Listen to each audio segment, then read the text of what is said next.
Video کو like کر کے آگے شیئر ضرور کر دینا۔ روزہ ڈھال ہے، روزہ ڈھال ہے جہنم سے بچاؤ کے لیے۔ حدیث پاک کا مفہوم ہے کہ روزہ ڈھال ہے جہنم سے بچاؤ کے لیے، لیکن جھوٹ جو ہے وہ اس ڈھال کو پھاڑ دیتا ہے، یعنی پھٹی ہوئی ڈھال دشمن سے حفاظت تو نہیں کر سکتی نا، تو روزہ جہنم سے حفاظت کرتا ہے، اور ڈھال ہے، سپر ہے۔ جب جنگ ہوا کرتی تھی تو وہ تلوار کے وار جس پر روکتے تھے اس کو سپر اور ڈھال کہتے تھے، تو یہ جہنم کے عذاب کو روکنے کے لیے ڈھال دے دی گئی ہے سپر بنا کر کے، لیکن یہ پھٹ جاتی ہے ڈھال کب؟ جب روزے کی حالت میں کوئی جھوٹ بولتا ہے۔ تو اب آپ بتائیں کہ روزے کا حق تو یہ تھا کہ روزے کی حالت میں ہم جھوٹ کو چھوڑ دیتے، چھوڑ کے دیکھیے جھوٹ۔ دراصل مہینے بھر کے روزے فرض کرنے کا مقصد یہ ہے لعلکم تتقون، تاکہ تمہارے اندر پرہیزگاری پیدا ہو، تقوی پیدا ہو۔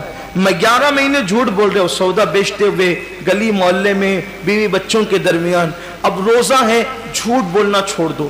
1 مہینے تک جب مسلسل جھوٹ بولنا چھوڑ دو گے تو عادت پڑ جائے گی جھوٹ بولنے سے بچنے کی، اور پھر شیطان کو بھی قید کر دیا گیا۔ نفس جو جھوٹ بولنے پہ اکساتا ہے اس کو بھی بھوکا رکھ کر کے سست کر دیا گیا، نفس بھی ڈھیلا ڈھالا پڑا رہتا ہے روزے کی حالت میں، اور ادھر وہ شیطان بھی قید رہتا ہے۔ اب بندے سے کہا گیا اب کوشش کر، عادت پیدا کر۔ اب ہم مگر عادت نہیں جاتی، احتیاط کیجئے، یہ سوچ کر، صرف یہ سوچ کر کہ اگر میں جھوٹ بولوں گا تو میرا روزہ بے نور ہو جائے گا، جھوٹ بولوں گا تو میرا روزہ بے سود ہو جائے گا۔ فون پر جو لمبی لمبی باتیں روزے کی حالت میں کرتے ہو چھوڑ دو، مختصر بات کرو۔ جتنا زیادہ بات کرو گے اتنا زیادہ زبان سے جھوٹ اور غیبت کا اندیشہ ہے۔ روزے کی حالت میں کم سے کم بات کرو، ضرورت کے مطابق بات کرو۔ اور ایک بات ہے کہ سچ بولنے کی عادی بنو۔ یار ہمیں رزق تو دینے والا اللہ ہے، عزت دینے والا اللہ ہے، حفاظت کرنے والا اللہ ہے، جلانے والا اللہ ہے، مارنے والا اللہ ہے۔ اگر کوئی کہہ دے کہ لیٹ کیوں آیا؟ سو رہا تھا اس لیے لیٹ ہو گیا، کون کیا بگاڑ لے گا؟ یہ کیوں کہتے ہو کہ رستے میں ٹریفک جام ہو گئی تھی؟ سو رہے تھے تو سو رہے تھے، کیا ہوگا؟ زیادہ سے زیادہ کیا کوئی گردن مار دے گا؟ کیا کرے گا کوئی؟ اگر ہم لیٹ ہو گئے اور سچ بول دیے کہ میں سونے نیند کی وجہ سے لیٹ ہو گیا تو نہیں پہنچ سکا، میرے بچوں کو کھلا رہا تھا نہیں پہنچ سکا، لیٹ ہو گیا، کوئی کر کیا لے گا؟ اتنا ہی ہوگا کہیں نوکری کرتے تو وہ ہٹا دے گا۔ جہاں نوکری کرتے رزاق وہ نہیں ہے، رزاق اللہ ہے جس نے جھوٹ ہم پہ حرام کیا ہے۔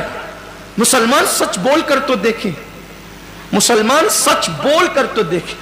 دراصل عبادتوں کی جو لذتیں برکتیں ہمارے چہروں پر، ہمارے دلوں پر، ہمارے کردار پر جو مرتب ہونا چاہیے وہ اس لیے نہیں ہے کہ روزہ تو رکھ رہے لیکن اس کا حق ادا نہیں کر رہے، حقوق روزہ سے غافل ہو چکے ہیں۔ مخلوق کا خوف ہے، خالق کا خوف نہیں ہے۔ بولو زبان سے سچ، حق بولو، اسی لیے رمضان شریف لایا گیا ہے تاکہ ہم پریکٹس کریں، ہم عادی بنیں، ہم اپنی زبانوں کو پاک کریں، تطہیر کریں۔ روزے کی حالت میں مت کرو کسی کی غیبت۔ کوئی فون پہ شروع پڑ جائے تو بس کرو، آج نہیں، آج روزہ ہے، اظہار کرو آج روزہ نہیں کریں۔ اللہ جانتا ہے، آج صبح ہی میرے دوست سے بہت دنوں سے میری گفتگو نہیں ہوئی تھی، فجر کی نماز کے بعد وظیفے میں بیٹھا تھا کہ اچانک اس کی یاد آئی۔ میں نے اس کی یاد آنے پر وظیفہ روک کر اس کو فون، محبت جو ہے کئی دن ہو گئے تھے، اس کا ایکسیڈنٹ بھی ہو گیا مجھے پتا چلا، تو میں نے اس کو فون کیا تو گفتگو اس نے لمبی کر دی، اور اسی درمیان میں پھر شروع پڑ گیا اس نے۔ میں نے کہا یار آج جمعہ ہے میرے عزیز اور روزہ ہے، بس سن تو لے۔ میں نے کہا روزہ ہے، بہت قیمتی ہے رمضان شریف کا روزہ، بس کر ختم کر دیں آپ، چھوڑ دیں آپ، بند کروا دیں، پرواہ نہیں کی۔ دوست راضی، دوست تو یار تو مرنے کے بعد، جیتے جی دوست تو چھوڑ دیتے، مرنے کے بعد چھوڑ دیں گے۔ بہت وفادار دوست لوگ ہیں تو مرنے کے بعد تو سب نے چھوڑنا ہی چھوڑنا۔ وہ یار کی ذات ہے جو کبھی نہیں چھوڑتا، تو سب کی خوشی میں اسے کیوں ناراض کرتے ہیں؟ بولے صاف لفظوں میں لیکن اچھے انداز، یہ نہیں کہ آپ کا تکبرانہ لہجہ ہو اور آپ کا جھڑکیاں ہو، نہیں، یہ اسلام نہیں۔ اسلام کے اندر تو جھڑکیاں ہے ہی نہیں۔ آپ کا لہجہ اچھا چھوڑ دیجئے، کوئی بات نہیں، مت کیجئے غیبت۔ روزہ ہے ہمارا آج، اور روزہ رکھنے والا دیکھیے ہم روح افزا فریج میں پڑا ہوا ہے, شربت فریج میں پڑا ہوا ہے, فروٹ دوپہر سے بھر کے, بلکہ کل سے پرسوں سے پوری فریج بھری ہوئی, کھانوں کی خوشبو آ رہی ہے, کیوں نہیں کھاتے؟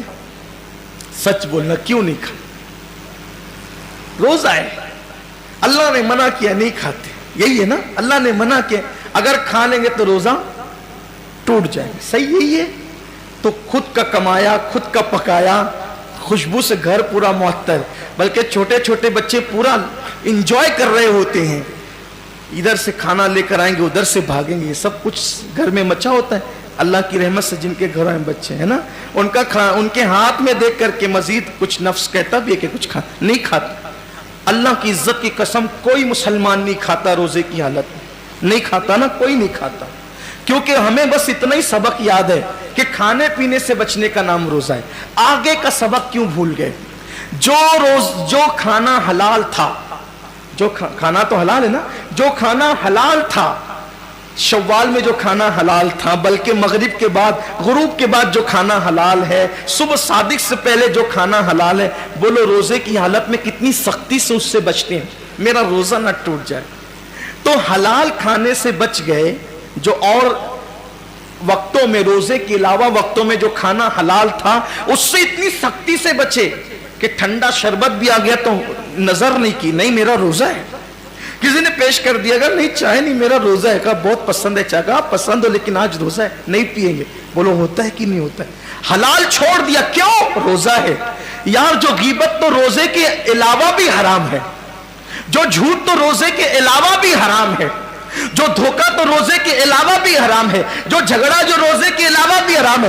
حلال کھانا بند کر دیتے ہو صبح صادق سے غروب آفتاب تک, جو حرام روزے کے علاوہ بھی ہے اس کو روزے میں کیوں نہیں چھوڑتے؟ اس کی وجہ یہ ہے کہ آپ کو بس اتنا پتا ہے کہ میں کھا لوں گا تو روزہ چلا جائے گا, پی لوں گا تو روزہ چلا جائے گا. اب اس سے بڑھ کر میں آپ کو کہتا ہوں, فقہا تو یہ کہتے ہیں کہ غیبت کرنے کے بعد بھی روزہ آپ کا شرع کے اعتبار سے, حکم کے اعتبار سے, فقہ کے اعتبار سے باقی رہے گا, آپ روزے دار رہیں گے, ظاہراً آپ کا روزہ مکمل ہو جائے گا, مگر حقیقت میں غیبت کر لی تو بھی آپ کا روزہ چلا جائے گا.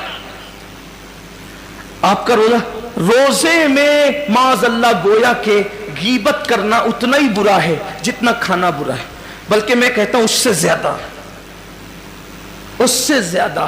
کیوں برا ہے؟ آؤ بخاری شریف کی حدیث ہے, صحیح میں ہے, اس وقت صحیح یاد نہیں آتا کہ بخاری شریف میں یا کوئی اور دوسری, البتہ صحیح ستہ میں ہے. یہ جو 6 کتابیں نا, تو ان میں سے کسی ایک کتاب میں ہے جہاں تک میری قوت حافظہ میری رہنمائی کر رہی ہے. اللہ کے رسول علیہ السلام نے صحابہ سے کہا روزہ رکھو. کیا کہا؟ روزہ رکھو, اور جب تک میں نہ کہوں اس وقت تک کوئی افطار نہ کرے. حضور نے فرمایا صلی اللہ علیہ وسلم, حدیث پاک کا مفہوم ہے, جب تک میں نہ کہوں اس وقت تک کوئی روزہ نہ کھولے. اپنی زبان میں مالے گا, روزہ نہ کھولے جب تک میں نہ کہوں. اب سب منتظر ہیں, سب منتظر ہیں کہ حضور کا حکم ہو تم افطار کریں, یعنی روزہ کشائی کریں, روزہ کھولیں. ایسے میں ایک صحابی بارگاہ رسالت میں آئے, عرض کی یا رسول اللہ, میرے ماں باپ آپ پہ قربان صلی اللہ علیہ وآلہ وسلم, میرے گھر کی عورتوں نے بھی روزہ رکھا ہے, میرے گھر کی عورتوں نے بھی روزہ رکھا ہے. کہ تو آقا یہ بتائیں کہ کیا اب وہ روزہ کھول دے, اب وہ روزہ کشائی کر لے, ان کی روزہ کشائی ہو جائے, افطار کر لے وہ؟ حدیث پاک کا مفہوم ہے کہ انہوں نے روزہ کہاں رکھا, انہوں نے روزہ کہاں رکھا؟ بلا ان کو بلایا گیا. اب بلانے کے بعد حضور علیہ السلام نے ان لوگوں کے سامنے ایک تشت رکھا, ان عورتوں کے سامنے ایک برتن رکھا, تشت, کہ اس میں الٹی کرو, طے کرو, الٹی کرو. ان لوگوں نے جب الٹی کی تو حیرت کی انتہا نہ رہی دیکھنے والوں کی کہ اس الٹی کے اندر گوشت کے لوتھڑے نکلنا شروع ہوئے, گوشت نکلنا شروع ہوا اس کے اندر.